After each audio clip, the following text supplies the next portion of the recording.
बिस्मिल्लाहिर्रहमानिर्रहीम। Dear students, आप देख रहे हैं educational channel KMCH physics academy. मैं हूं खालिद महमूद। सब्जेक्ट है हमारा फ़िज़िक्स, क्लास है 10th।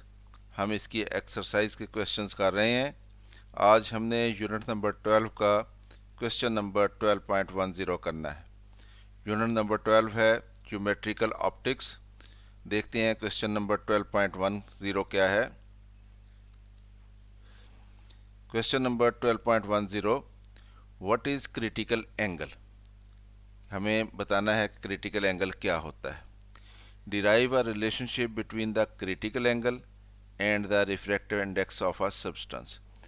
कि फिर हमने एक रिलेशनशिप ड्राइव करना है क्रिटिकल एंगल और रिफ्रैक्टिव इंडेक्स के दरमियान, कि किसी मटेरियल का, किसी सब्सटेंस का क्रिटिकल एंगल और उसी सब्सटेंस का रिफ्रैक्टिव इंडेक्स, उनके दरमियान क्या रिलेशनशिप होता है। क्रिटिकल एंगल को डिफाइन करते हैं, when light enter from a denser medium into a rare medium. कि जब लाइट किसी डेंसर मीडियम से किसी रेयर मीडियम में जा रही हो। क्या मुराद है डेंसर मीडियम और रेयर मीडियम से? कि जब लाइट किसी एक मीडियम में से किसी दूसरे मीडियम में जाती है तो उनमें से जो मीडियम जो है वो भारी होगा उसको हम कहते हैं ये डेंसर मीडियम है, और जो हल्का होता है उसको हम कहते हैं ये रेयर मीडियम है। मसलन अगर लाइट जो है वो पानी में से आती हुई हवा में दाखिल होती है तो हम कहते हैं, क्योंकि पानी हवा से भारी होता है, तो हम कहते हैं कि वो डेंसर मीडियम में से आ रही थी और रेयर मीडियम में जा रही है, रेयर मीडियम में एंटर हो रही है। अगर लाइट जो है वो ग्लास में से आ रही थी और फिर वो हवा में जा रही है तो हम कहते हैं वो डेंसर मीडियम से रेयर मीडियम में जा रही है, क्योंकि ग्लास जो है वो हवा से भारी होता है, तो इसलिए ग्लास जो है वो डेंसर मीडियम कहलाएगा, हवा जो है वो रेयर मीडियम कहलाएगी।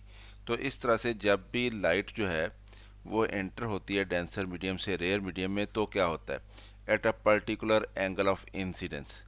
जो एंगल ऑफ इंसिडेंस होता है ये क्या होता है कि जिस मीडियम में से लाइट आ रही है उस मीडियम में लाइट की जो डायरेक्शन बनती है उसका नॉर्मल के साथ, यानी पॉइंट ऑफ इंसिडेंस के ऊपर नॉर्मल ड्रा करें तो उसके साथ कितना एंगल बन रहा है, उसको हम एंगल ऑफ इंसिडेंस कहते हैं। और जब वो दूसरे मीडियम में दाखिल हो जाती है तो उस वक्त वो जो एंगल बना रही होती है नॉर्मल के साथ उसको हम एंगल ऑफ रिफ्रैक्शन कहते हैं।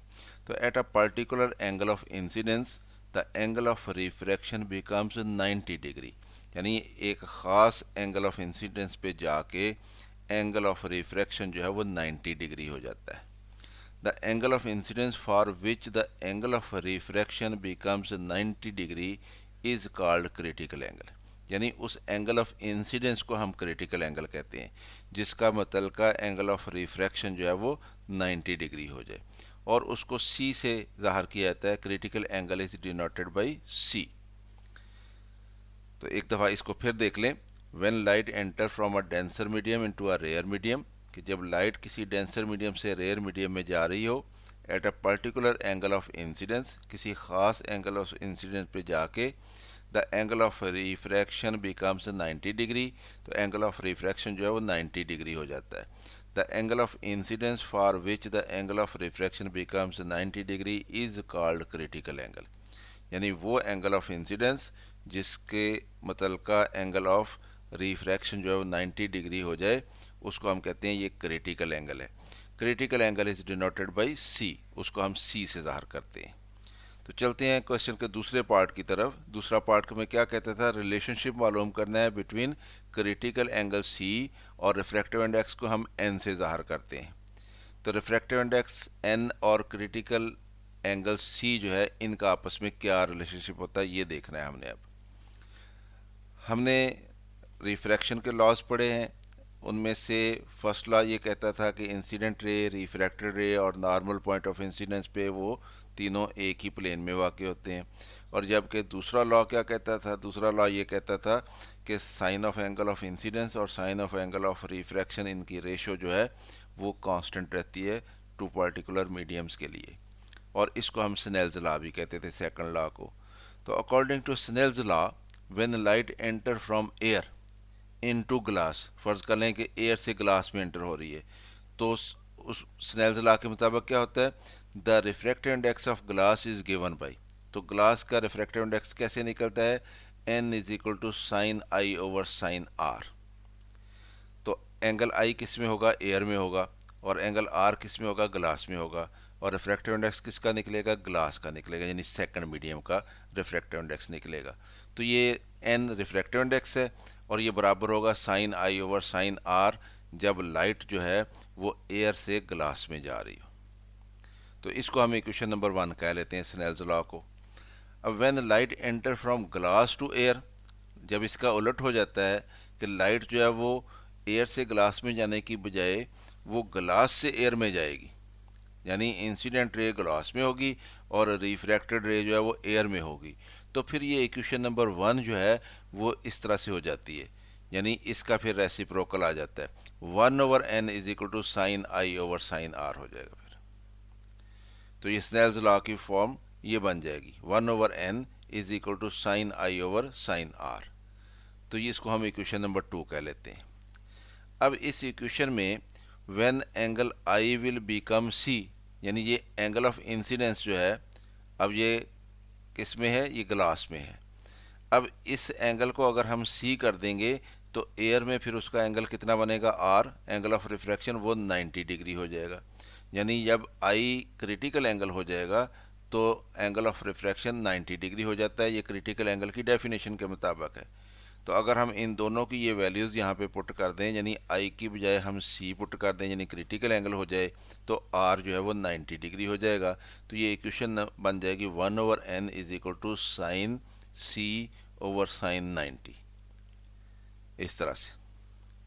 The equation number 2 will become 1/n is equal to sine C, यानी क्रिटिकल एंगल का साइन, ओवर साइन 90 क्योंकि रिफ्रैक्शन एंगल ऑफ रिफ्रैक्शन जो 90 डिग्री हो जाना है जब ये आई सी के बराबर होगा, तो इसलिए यहाँ पे हमने 90 लगा दिया। तो इसको इक्वेशन नंबर 3 कह लें। अब इस इक्वेशन नंबर 3 में साइन 90 कितना होता है, ये 1 होता है, तो इसकी वैल्यू 1 लगा देंगे हम। तो ये इक्वेशन बन जाएगी 1/n is equal to sine C over 1। अब इसको क्रॉस मल्टीप्लाई कर लें, ये 1 से मल्टीप्लाई होकर 1 हो जाएगा, ये n इधर इससे मल्टीप्लाई होकर n साइन सी बन जाएगा।